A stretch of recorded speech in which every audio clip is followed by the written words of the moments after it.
por causa da profanação.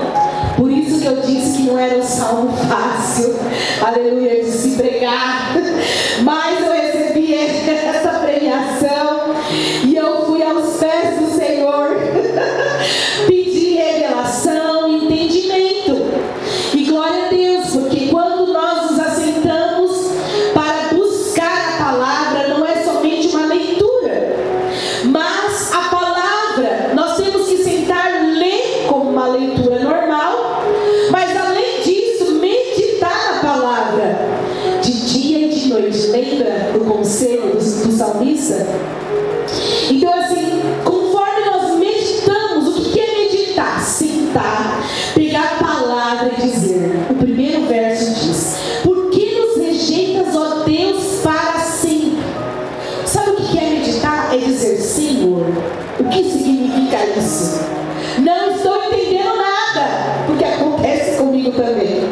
Senhor, me dê entendimento, porque o salmista disse que o Senhor o estava rejeitando, e o salmista iniciou esses salmos dizendo isso. Por que nos rejeitas, ó Deus, para sempre? Por que se acende a tua ira contra as ovelhas do seu pasto?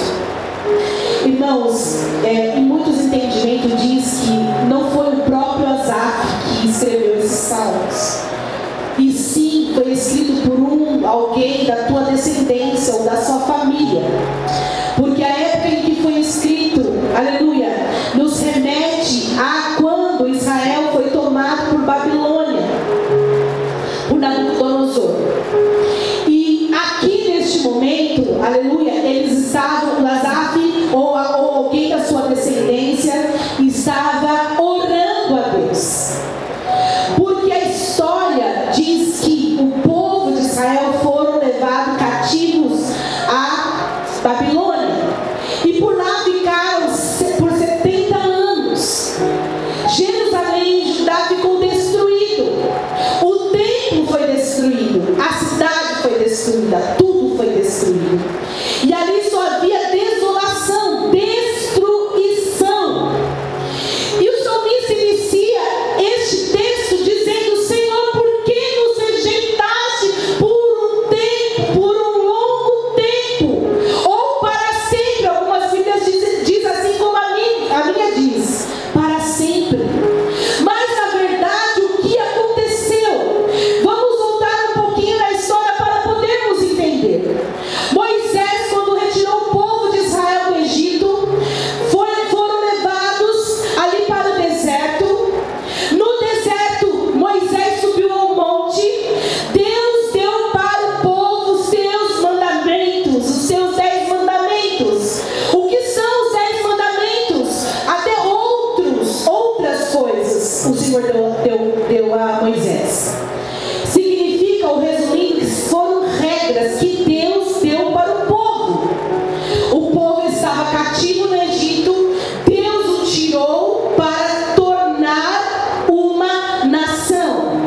E para formar essa nação, Deus instituiu regras, Deus instituiu ordenamentos para que o povo seguisse. E por longo tempo o povo foi se desviando das regras. Nosso Deus tem princípios, o nosso Deus tem condições, tem requisitos para servi-lo. E para aquele povo, eles tinham, e eles deveriam seguir, porque se vocês não só para facilitar, lá em Deuteronômio capítulo 28 tem as bênçãos e tem as maldições. Deus fala: se vocês obedecerem, vocês serão abençoados. Se vocês não obedecerem, vocês serão amaldiçoados. Pois era dessa forma que acontecia. Então Moisés, Deus ali estabelece as regras, aleluia, com os 10 mandamentos e outras disciplinas que Deus foi passando para Moisés. Jeremias capítulo 7, aleluia, vai nos dizer que o povo tomava o templo como a presença do próprio Deus. Então o templo significava para eles algo tão importante hoje, se a igreja da Matriz, quem conhece a igreja da Matriz? Lá na Praça da Matriz, se derrubarem aquela igreja, para nós vai significar alguma coisa? Talvez sim, talvez não. Talvez se tivesse gente lá e morrer, aí a gente se compadece, lógico, das vidas que estão lá. Mas se aquela igreja for derrubada, para a gente vai dizer, que pena. Derrubou, infelizmente, o monumento, né, da Matriz ali da freguesia do Ó, o símbolo da freguesia do Ó, caiu por terra. Mas para a gente não vai ter muito significado, entre aspas. Porém, o templo para o povo de Israel era algo muitíssimo importante, porque eles remetiam a presença de Deus àquele lugar, ao templo, porque lá tinha a arca, porque lá eram oferecidos sacrifícios, porque lá eles festejavam, eles celebravam, porque lá eles adoravam a Deus de fato e de verdade. Então o templo para eles era algo muitíssimo importante. E o que aconteceu quando Babilônia entrou? Destruiu o templo. Então para eles não tinha mais o templo. Era a mesma coisa que dizer: Deus já não está mais no nosso meio, ou aonde nós celebraremos, ou aonde nós buscaremos a face do Senhor, ou até mesmo a cidade estava destruída. É o mesmo que dizer para nós hoje: sem Deus é impossível viver. Sem Deus não há restauração. Não tem como haver restauração, vida sem o Senhor. Aleluia. E aqui eu marquei os trechos do capítulo 7 de Jeremias, que diz assim: não confieis em palavras falsas, dizendo: templo do Senhor, templo do Senhor, templo do Senhor é este. Mas se deveras emendardes os vossos caminhos e as vossas obras, se deveras praticardes a justiça, cada um com o seu próximo, se não oprimides o estrangeiro, o órfão, a viúva, nem derramardes sangue inocente neste lugar, nem andardes após outros deuses para o vosso próprio mal. 9. Que isso? Furtais e matais, e cometeis adultérios, e jurais falsamente, queimais incenso a Baal, e andais após outros deuses que não conheceis. Veja que se nós lemos lá o primeiro capítulo, por que, Senhor? Por que, Senhor, o Senhor nos rejeitou? Porque vocês queimaram incenso a outros deuses. Porque vocês oprimiram o estrangeiro, o órfão, a viúva. Porque vocês derramaram sangue inocente. Aqui no 9 diz: furtais, matais, cometeis, aleluia, adultério, jurais falsamente. E depois vindes e vos pondes diante de mim nessa casa que se chama pelo meu nome, e dizeis: estamos salvos, sim, só para continuardes a praticar estas abominações. Será esta casa que se chama pelo nome um covil de salteadores aos vossos olhos? Eis que eu mesmo vi isso, diz o Senhor. Eles praticavam o que praticavam e achavam que Deus não estava vendo.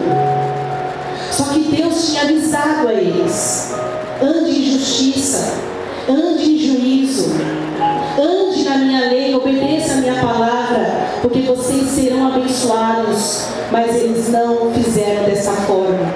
No 16 diz: tu, pois, não intercedas por este povo. Irmãos, eu sei que é uma palavra pesada, mas eu preciso passar. Amém? Vai acabar bem, calma aí. Vai acabar bem. Diz assim no 16: tu, pois, não intercedas por este povo, nem levantes por ele clamor ou oração, nem me importunes, porque eu não te ouvirei. Deus dizendo pro povo. Nós somos ruins? Nós temos um Deus que é justo. Diz assim no 18: os filhos apanham a lenha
Jesus veio e acabou com tudo isso.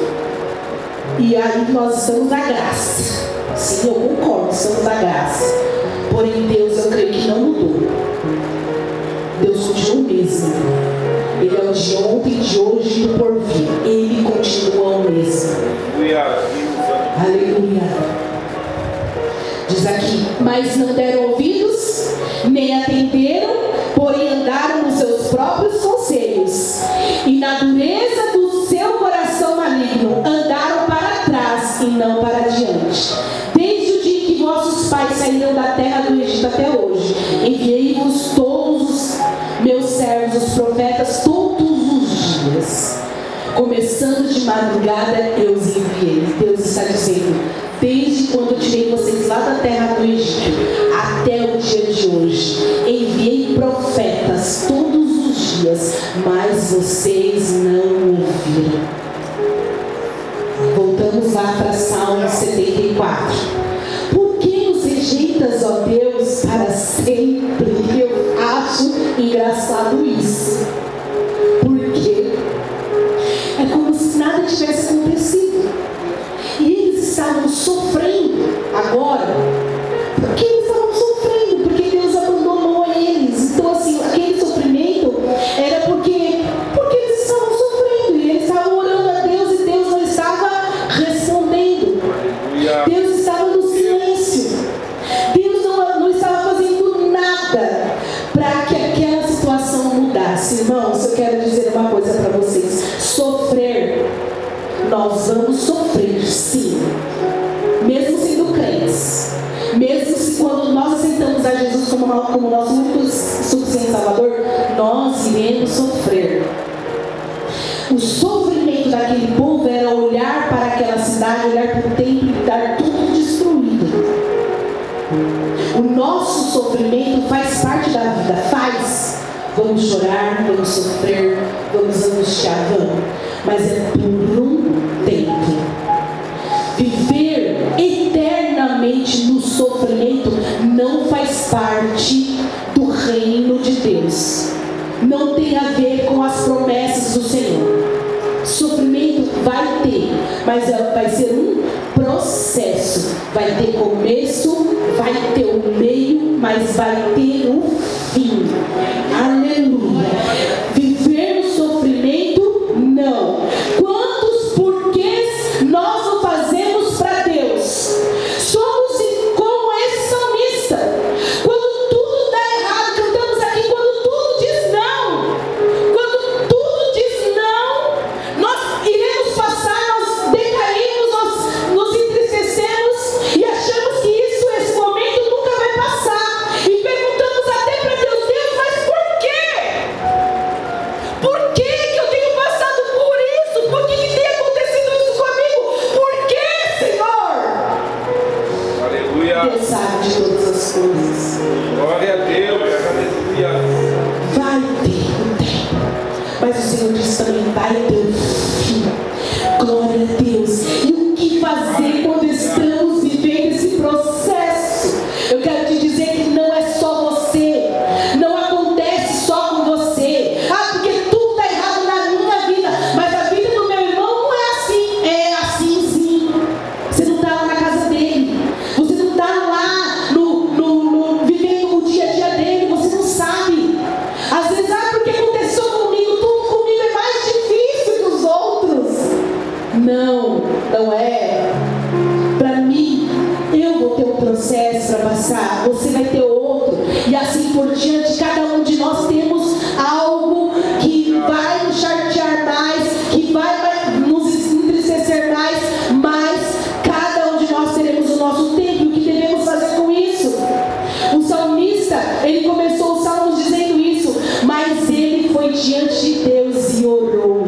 Isso é uma oração do salmista. E ele diz: lembra-te da tua congregação, que adquiriste desde a antiguidade, que remiste para ser a tribo da tua herança. Lembra-te do monte de Sião. E ele foi trazendo a lembrança em oração. Deus, se lembra disso, se lembra daquilo. E é o que nós devemos fazer. Deus, olha o que está acontecendo comigo. Esse salmista, ele detalhou tudo o que estava acontecendo, aleluia, na vida dele. Ele disse